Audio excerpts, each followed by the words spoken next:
Hello friends, welcome to my channel.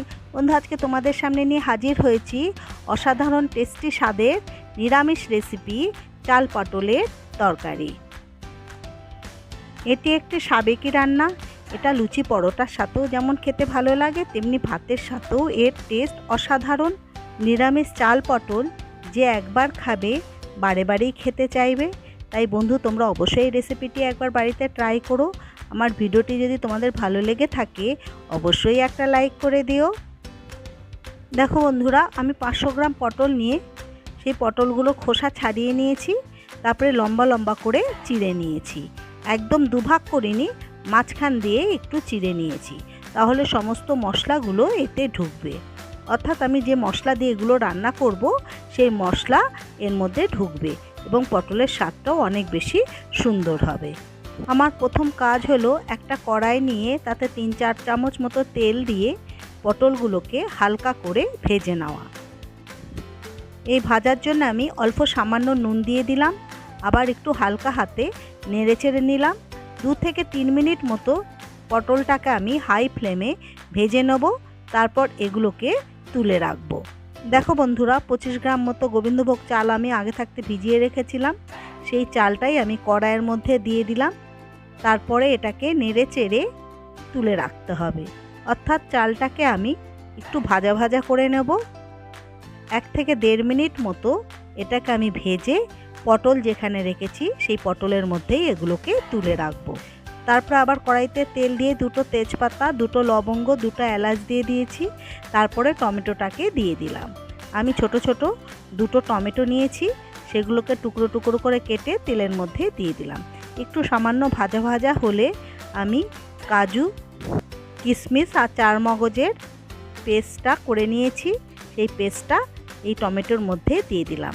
তারপরে হালকা হাতে নেড়ে চেড়ে দেবো। এটাকে আমি 1 থেকে 1.5 মিনিট মতো ভাজবো। গ্যাসের ফ্লেমটাকে মিডিয়ামে রেখে দেবো। এরপর ফেটিয়ে নেওয়া 2 চামচ টক দই এর মধ্যে দিয়ে দিলাম। তারপর এটাকে আমি ভালো করে নেড়ে চেড়ে নেব। গ্যাসের ফ্লেমটাকে লো করে দিয়ে একটা পাত্রে আমি 1 চামচ জিরে, 1 চামচ আদা বাটা, 1 চামচ লাল লঙ্কার গুঁড়ো আর অল্প সামান্য গরম মশলার গুঁড়ো নিয়ে নিলাম। এইবার এর মধ্যে জল দিয়ে সেটাকে ডাইলুট করে নেব। একটু ভিজিয়ে নিলে মশলার টেস্টটা অনেক বেশি ভালো হয়। এই মশলাটা এবার আমি কড়াইয়ের মধ্যে দিয়ে দিলাম। তারপরে আবার খুব ভালো করে এটাকে কষতে থাকবো। এইবার আমি 1/2 চামচ মতো হলুদ গুঁড়ো দিয়ে দিলাম। আবার নেড়ে চেড়ে এর মধ্যে আমি 1/2 চামচ মতো দিয়ে দেবো লবণ। লবণটা তোমাদের টেস্ট অনুযায়ী দেবে। সমস্ত মশলা দিয়ে খুব ভালো করে কষিয়ে নিতে থাকবো। তোমরা দরকার মতো আবার তেলও দিতে পারো, তবে আমি অল্প তেলেই রান্না করেছি। এবার আমি অল্প সামান্য চিনি এর মধ্যে দিয়ে দিলাম এবং গ্যাসের ফ্লেমটাকে একদম লোতে রাখবে। এবার আমি চাল আর পটলটা মশলার মধ্যে দিয়ে দিলাম। আমরা এটাকে খুব ভালো করে নাড়াচাড়া করতে থাকবো। চাল, মশলা, পটল সব একসাথে মাখা মাখা হয়ে যাচ্ছে। এবার আমি 1 কাপ মতো গরম জল এর মধ্যে দিয়ে দিলাম। তারপরে ঢাকা দিয়ে 5 মিনিটের জন্যে রান্না হতে দেবো। দেখো কত সুন্দর ফুটতে শুরু করেছে। সবজিটাও অনেকটা সেদ্ধ হয়ে এসছে। চাল পটলটা মাখা মাখা হলেই খেতে বেশি ভালো লাগে। আর আমি 2-3টে কাঁচা লঙ্কা রান্নার মধ্যে দিয়ে দিলাম। তারপর আবার এটাকে নেড়ে চেড়ে 2 থেকে 3 মিনিটের জন্যে ঢেকে দেবো।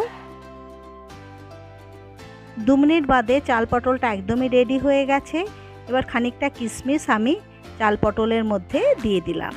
কিশমিশ দিলে এর একটা নতুন ধরনের স্বাদ তৈরি হয়। তোমরা দেখতেই পেলে খুব অল্প সময়ে কিভাবে অসাধারণ স্বাদের চাল পটল তৈরি হয়ে গেল। এবার আমার নামানোর পালা। তাই আমি নামানোর আগে 1 চামচ ঘি দিয়ে চাল পটলটাকে আরও বেশি টেস্টি করে তুলব। তাই আমি 1 চামচ ঘি এর মধ্যে দিয়ে দিলাম। ঘি দিয়ে এটাকে ভালো করে নেড়ে চেড়ে দেবো। তারপর আবার এটাকে 2 মিনিটের জন্যে ঢাকা দিয়ে দেবো এবং গ্যাসের ফ্লেমটাকে বন্ধ করে দেবো। দেখো 2 মিনিট বাদে চাল পটলটা দেখতে কত সুন্দর হয়েছে। গরম গরম ভাতের সাথে এই রকম চাল পটল পেলে সত্যি খাওয়াটা অনেক বেশি আনন্দের হয়ে যায়। বন্ধুরা, তোমরা দেখতেই পেলে কত অল্প সময়ে একটি অসাধারণ নিরামিষ টেস্টি রান্না তৈরি হয়ে গেল। এটি একটি সাবেকি রান্না, বাচ্চা বড় সকলেই এটি খেতে ভালোবাসে। তাই বন্ধুরা, তোমরা অবশ্যই এই রেসিপিটি একবার বাড়িতে ট্রাই করো। বন্ধু, আমার ভিডিওটি যদি তোমাদের ভালো লেগে থাকে অবশ্যই একটা লাইক করে দিও।